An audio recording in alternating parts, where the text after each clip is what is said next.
So ఇందాక రాముడు గురించి మాట్లాడుతుంటే రాముడు ఏకపత్ని వ్రతుడు అనే డైలాగ్ గుర్తొచ్చింది నాకు. అవును. మరి శ్రీనివాస్ గారు ఏ పత్నికి అది ఆ సీతాదేవి ఎక్కడుందో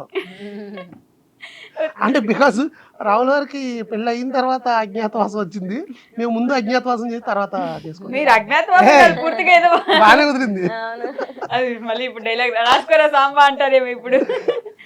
నిజంగా మేము ఒకసారి ఇలాగ మా అమ్మగారు రే పెళ్లి చేసు అన్నప్పుడు ఎక్కడో పూజలు ఏవి చేస్తా ఉంటదమ్మా, వెయిట్ టైం వచ్చినప్పుడు నేను ప్రత్యక్షం అవుతానులే అంట. ఇంకా కామెడీ. ఆమె పూజలకు అంత పుణ్యఫలం దక్కిన రోజు అప్పుడు వీళ్ళిద్దరు మీట్ అవుతారు అనమాట. అప్పుడు దాకా కష్టం. అజ్ఞాతవాసమే. ఇద్దరు అజ్ఞాతవాసంలో ఉన్నట్టున్నారండి, అది మరీ ఘోరంగా. వాళ్ళ వైఫ్ పేరైతే బిస్కెట్ అని అయితే అందరికి తెలిసింది. సీను పెళ్ళం బిస్కెట్. చిన్నతనం బాలేదు, ఇంకా చిన్నతనం కాదు, అది ఏమంటారు, కుర్రతనం. అంటారు సార్ దీన్ని. మీరు ఖచ్చితంగా అలానే పిలుస్తారు కదండి ఆయనకు ఒకవేళ వైఫ్ వస్తే?